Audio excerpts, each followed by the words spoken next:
righty. Well, thanks everyone for joining us this evening for this very important conversation and input. We couldn't do this without you all. I wouldn't want to do it. And thanks to our consultants, Woodkeeper, John Thornburg, and Ryan Crawford for being here. They're over there in the corner. And for those of you who are here and online. Um, so the first question, we're going to ask a series of questions and hopefully we'll have some good dialogue and input. The first question is, what is distinctive about the history, mission, and culture of the University of Louisville? What is distinctive about our history, mission, and culture? Anybody in the room? And anyone in the room, if you come up to the microphone, and online, if you would raise your hand, please. To the microphone, state your name. When you graduated? What? Hello. Hello. My name is Joe Artery, and I graduated from the Brandeis School of Law way back in 1976 after doing my undergraduate work at Harvard University. And when I was an undergraduate at Harvard, I majored in English. Oh my, not that many do it anymore. And I loved college, and I went to all the classes and wrote all the papers and made friends. And I'm going to my 50th reunion in a few weeks. And I graduated summa cum laude, Phi Beta Kappa. So I kind of feel that I've got a certain view of college life. I think the University of Louisville grew up in little patches. There was some doctors who got together and did some teaching, and then a organization was formed. And there were other pieces of the puzzle that kind of grew up out of the organic stuff. And over time, it came together, and it was a private university, and it was a pretty good University of Louisville. And there were some presidents and some board members who cared deeply about it, gave generously to it. And then, oh my, it became a part of the state system. And I'd like to come back when the time is right and chat a little bit with you about the presidents since it came into the state system, because I was put on the board of overseers, as it was then called, now the President's Council, in 1979, under the leadership of a man named Barry Bingham Sr., now long dead, who ran the Courier Journal, and a fine woman named Mary Helen Bick, who had a store downtown. And those successful business people with deep roots in the community and money cared deeply about the university. And there was a fine infrastructure of old money at that time. And since then, the university has changed dramatically. And in our conversation, I hope we'll go through those changes. The state, which was so important in funding, has backed off, backed off, backed off. The new president will face fiscal challenges. But we'll get into that, I'm sure, as we go forward. But I think the University of Louisville is not just an athletic organization with a university attached. It's a university that plays a deep, deep role in this community. And I'll talk later about some people who graduated from the law school and went on to do great things outside of law. It's a vital part of Kentucky. Thank you. Thank you, Joe. Anyone online?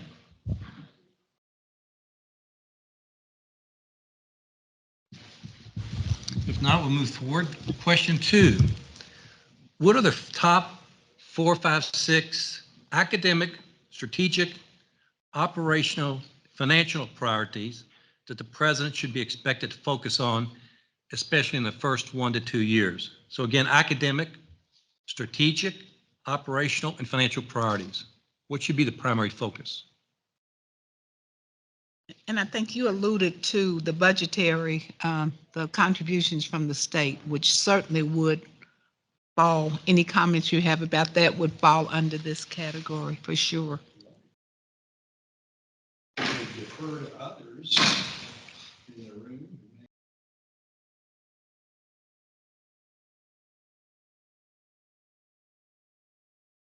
Again, anyone online?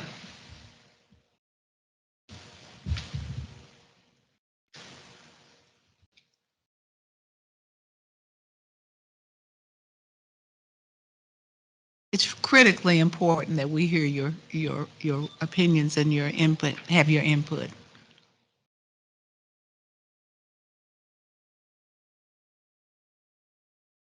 Let's move on to number 3. Well, I think he was giving everybody else a chance. You don't want to have anything more to say? You can just stand there and just be the proxy I'm representative. happy, but of course I don't speak for all alumni, and I want our fine consultants and members of the search committee to know that I'm a little bit of a weird duck in the pool here. There are a lot of graduates of this fine school who have succeeded in many different walks of life. I graduated from the law school and I decided to put some money away in the Community Foundation of Louisville for the law school a few years ago. And I started researching what happened to some of the graduates.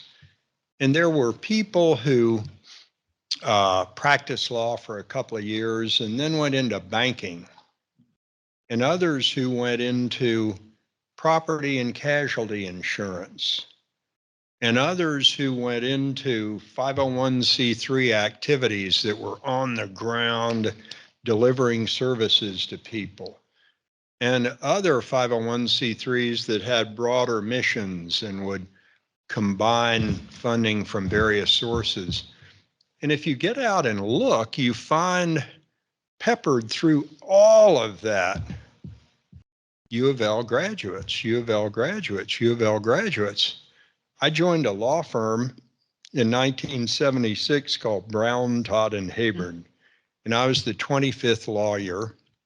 And now it has over 500 lawyers in about 9 cities, including Dallas and Houston and Pittsburgh and Cincinnati and Columbus and Indianapolis and Nashville and some fine places. And I was looking at the summer associates that have just come on, not just in Louisville, but firm wide. And a healthy dose of them are students at the University of Louisville Law School. And I did a little research about 3 years ago. And at the time, 9% of all lawyers in this 500 plus firm were graduates of this law school. And I don't know that the university does a good job in publicizing that. I think people know a lot. I know I'm wandering here, so shut me down if you would like. I don't know that the university broadcasts that day after day after day after day as effectively as it might.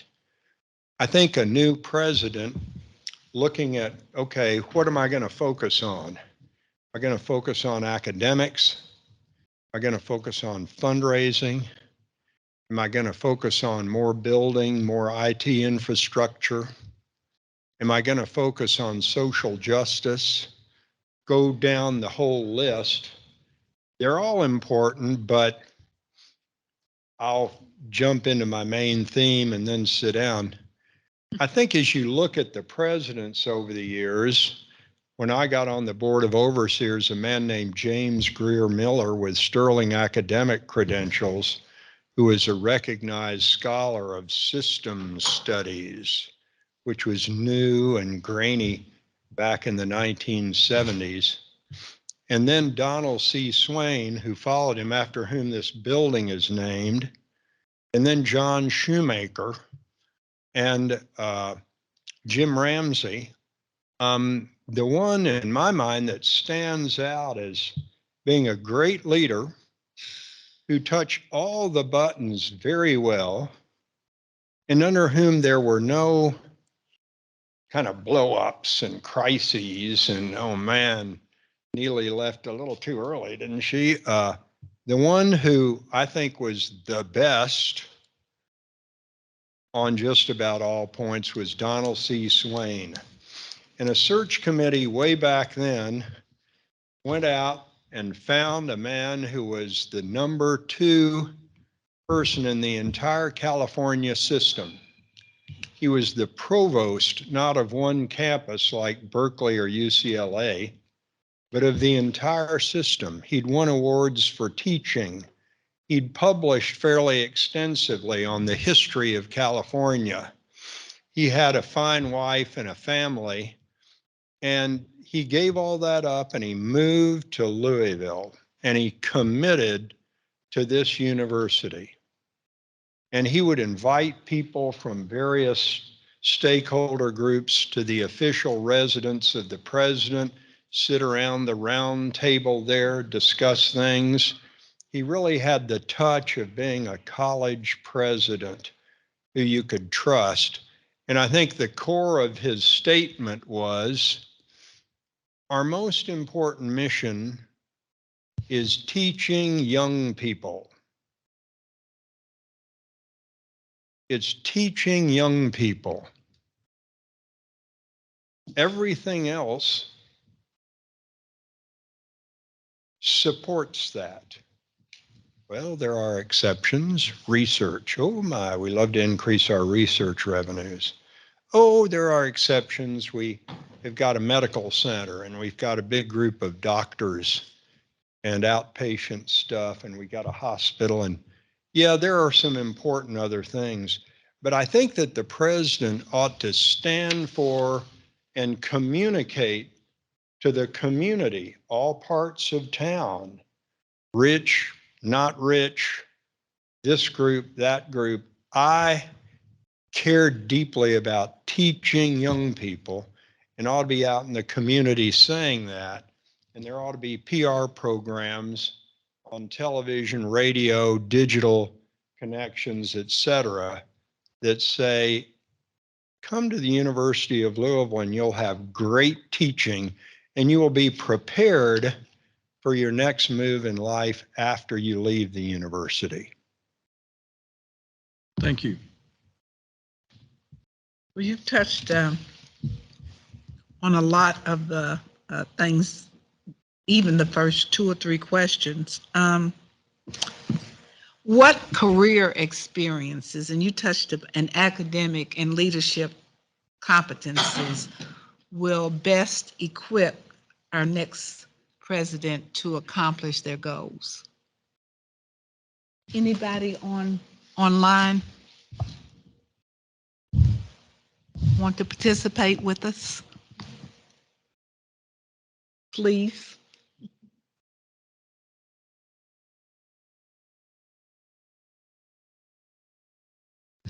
Yes, sure.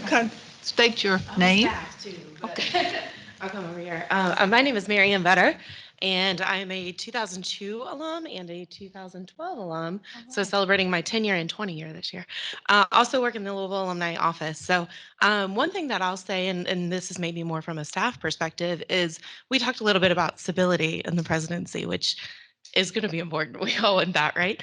But stability, I think, in that next layer as well. I think we've had a lot of interim tags outside of our athletic director and our president, whether it be deans or that layer. Stability is very important, I think, in those layers, and looking and making sure that the right people are in the right seats on the bus. So just because someone has been here for a long time doesn't mean they're necessarily in the right seat on the bus or that they're necessarily equipped for that next step, you know? So those, I think, are those important strategic decisions and those important, you know, having the people you can trust, but also the people that are properly equipped in those positions, that don't just provide stability, but also provide the right knowledge base to be in those seats. So, and I'll also say in the alumni office, please tell me who those people are because we'd love to sing their praises. Could I just ask you a follow-up question on that, if I may? What would you expect their career experiences to be? That's, you just asked that question and I'm a thinker, so let me think on that. But um, Because that's an important one. So it is, and it's not always the person who is the most obvious choice, I guess you could say. It's not. Let me think on it a little bit. okay, I come from a background. I came to U of L to be a McConnell Scholar. I worked under our previous mayor here for a little bit with our Metro Council a little bit too back in the day, a long time ago. But my career experience has been all over the place. I worked in politics. I worked in our athletic department here for a while. Um, I worked in nonprofit. I worked for economic development. I've had a lot of varied experiences, and I'm now our senior director of engagement in the alumni office. And I actually feel like it was that varied experience that helps me do a good job here because we touch on so many different things, and I think our president might be the same. Like one career trajectory or one like a straight shot up through a university may not be the best thing. Maybe they've got a little bit of experience in other parts of their career where it's been outside of the university, where they've learned from a business practice or a law practice or some other best practices that they can bring into the role as the presidency. But well, thank you. yeah, I might think on that a little more too. Joe, you had a lot of experience with past presidents. What do you think about the career path? I don't think there's one path that to the exclusion of others is the right path. And there can be gems out in the woods that, oh my, great, great person. But you've asked the question, so I'll answer it as best I can. I think that Swain was dedicated to teaching and university life. And I believe that he hired good people to be the chief financial officer and to assist in development and fundraising and prep him to go out and make the big ask. And others who really knew hardball athletics, and others who were willing to grow the provision of healthcare services. He didn't need to know all of that. He knew how to choose good people and delegate.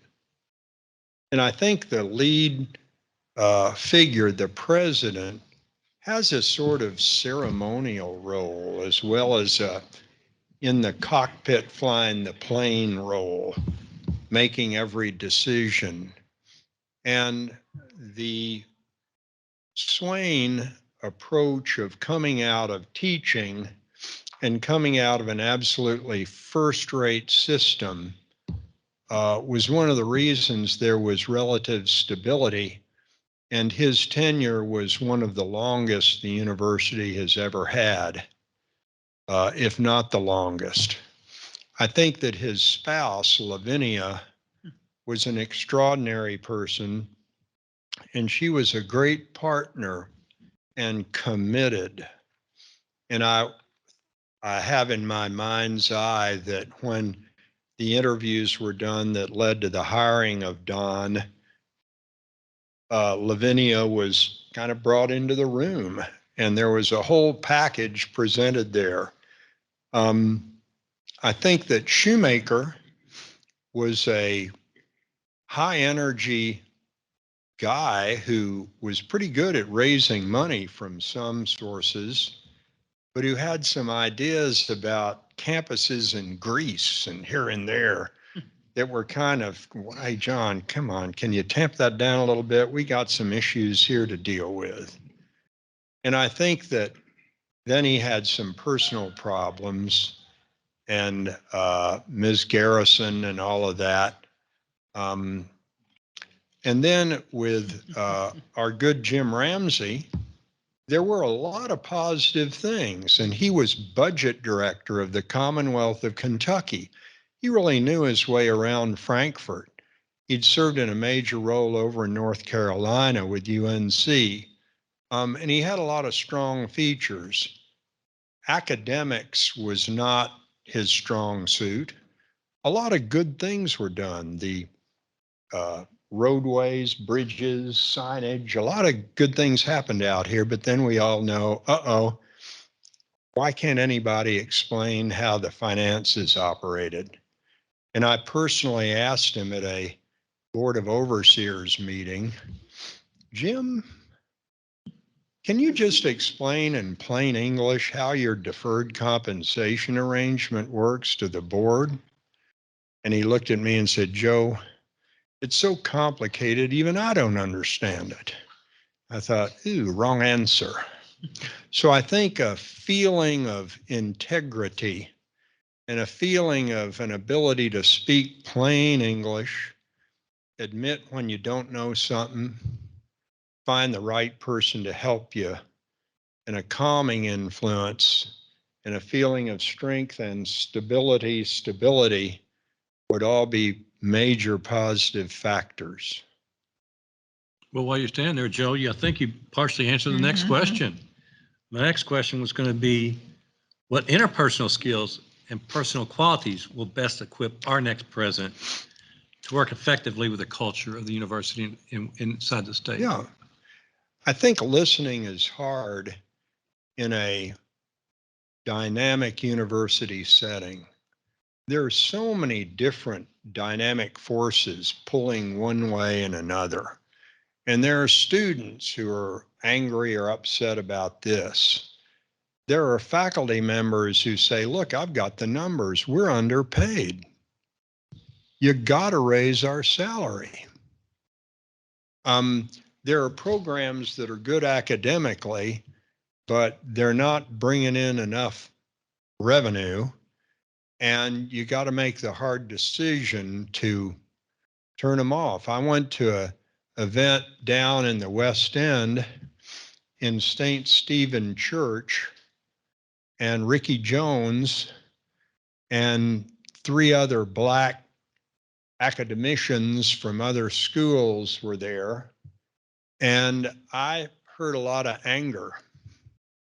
And I won't slow this down with all of that, but I think a president has got to let people into the room and really listen to them, and maybe can't give them what they want, but let them know that they have actually been heard.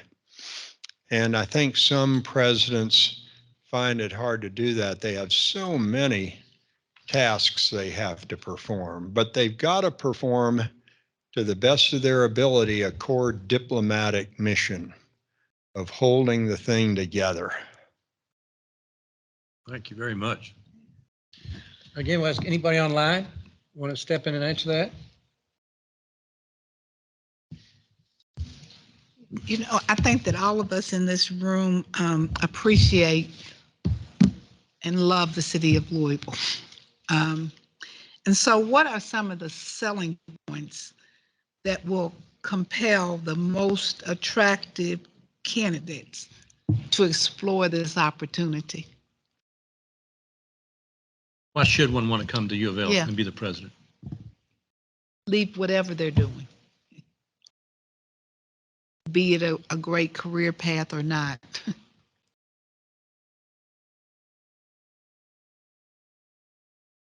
Great. I'm John Drees. I'm the Senior Associate Vice President for Communications and Marketing at the university, and I've tried to keep my mouth shut today, but what the heck. First thing, if I can go back just a little bit to the interpersonal. Yeah, sure. And this gentleman nails it. I've worked for 8 presidents at the university directly with them and 9 provosts, counting interims. Dr. Swain was a very calm, stable presence. And I think this place could use some of this stability and some of that calmness. Dr. Shoemaker, Dr. Bendaputi were very exciting. So we like that too. But I do think the campus, and I think you heard it today with the staff, they're craving stability. They're craving something solid here. So anyway, enough of that. As to the city of Louisville, and I said this during the athletic director search, my question is, what is there not to like here? Okay. It's a dynamic university. It's in a good position now. You got strong faculty and staff. You've got a great alumni base that is very supportive. I told the gentleman from the search firm this morning, we've got market research that talks about how much our alumni, how proud they are to be alumni of the university, but they want to be drawn in. They want to be engaged. So you've got that strong base to work from. You've also got a city that just seems like it's ready to just explode again. As far as positivity, as far as good things going on. I mean, you've got arts, you've got sports, you've got all kinds of venues, you've got great restaurants. Louisville's a great place to live. And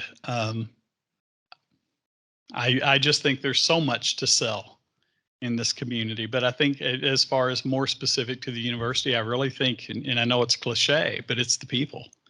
And the last time we did a brand, we just launched a new brand earlier this year. The last time we did this, we surveyed the entire campus, and the word that came out, and some people don't like it, but it was scrappy.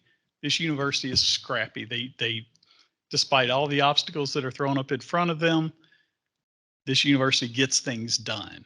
And I think that we need a new leader who will understand that and respect that and build on that. And I think that's, so in other words, if you can get all those great qualities and combine them into one, that's who we want. So anyway. Who would you think, what constituencies would be the best advocates or salesmen to articulate that in a meaningful way to a candidate? Well, I think our alumni are the key. Let's face it. I mean, the faculty and staff better say nice things, right? So, but I think our alumni, and again, the research showed our alumni are proud. Our alumni we just have overwhelming support from our alumni. And Josh, you know this, the alumni are saying, use us. We want to be engaged, use us.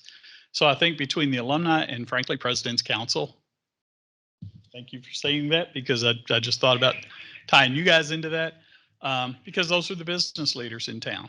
And they can speak to the impact the university has. They can speak to their support for the university. I think that, I think they can make the case very strongly for the university if we would just engage them. Thanks, John. Okay, we've come up with 5 general questions to ask, but there's a lot of questions we didn't ask that we didn't give you an opportunity to answer or respond to. So what would you like to respond to or comment that we didn't tee up today? Is there anything else that we missed that you want to share with us?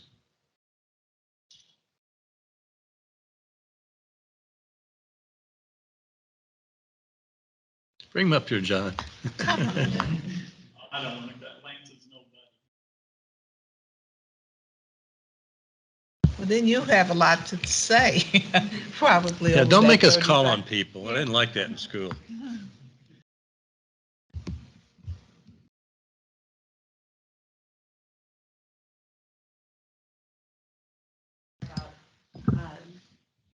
We've got people who've been here a long time. This university has a long history, a long memory. I can't remember if it was Lori or Neely that commented in one of our alumni board meetings about people who always bring up, well, this has been done this way for however many years it was. But listening to those people and allowing those people in the room, like you mentioned, to tell that story, and this is a skill I picked up working in politics back in the day, letting people have their say, but being okay if you go against them. You can't make everybody happy. You can't do everything that everybody wants. So hearing that story, learning that story, being a quick study on that story, because there is so much history here and people love to tell that story. So learning that scrappiness. I think the university, whether it's the athletic department or otherwise, appreciates and does well in that underdog kind of role. That's kind of part of our identity. So learning that story and being able to tell it quickly, because if you don't know it, somebody's going to call you out on it. Thank you. Anyone else?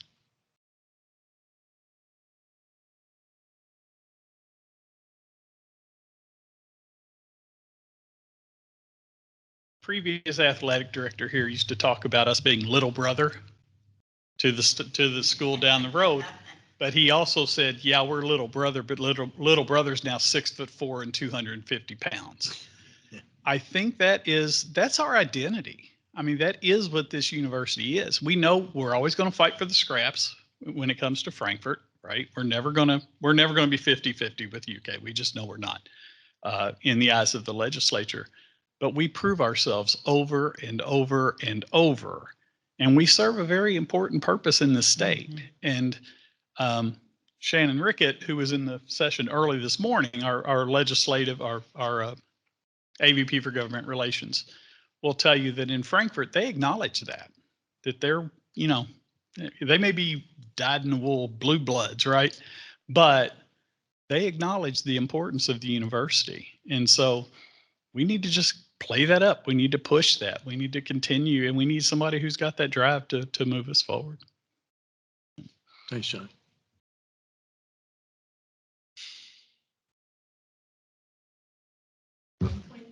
Yeah. I know a lot of this is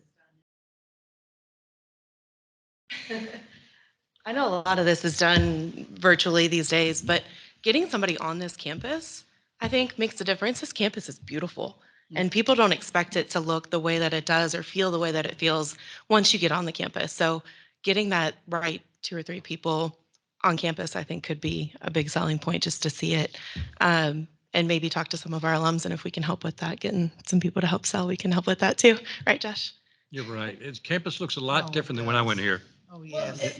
it looks different, and I just, whether you're in the state or, I mean, I'm not from here. I came here in 98, and even being here since 98, I don't feel like that's 24 years now. 20, how I can't do math now. I don't feel like I know all of the history of the university going back to that point, but it has changed so much. And I just came from Northern Kentucky. And even in Northern Kentucky today, people don't expect this university to look how it does. It's in the city of Louisville. It's in the middle of the city. There's no way I'm going to enjoy that. And they come and they don't expect the green space, and they don't expect the people to be as friendly as they are. So just getting them here and getting them to see the physical space and talk to the people is probably our largest selling point, I think. Thank you. Wow. Okay. One more final appeal to the people online. Anything that you want to add or say? Okay, if not, this concludes our listening session for the alumni. On behalf of the search committee, thank you all for your thoughtful discussion today. And if you have any additional feedback to share or have any questions, please visit uofl.me/, you should have a slide of this, PSC hyphen feedback. Gotta remember that, right? Yeah, and use the online form. And we'd like, yeah, please. They do. also can go to louisville.edu/president-search. Okay, and find that's, I got that. And I think, Jack, we're going to invite them to join us tomorrow. Anyone who's listening, we will be on the Health Sciences Center campus tomorrow. Tomorrow's event for the community at large will be actually on this campus Oh, okay, at the library. Yep, Chow Okay. Auditorium. okay. Well, that concludes this evening's session.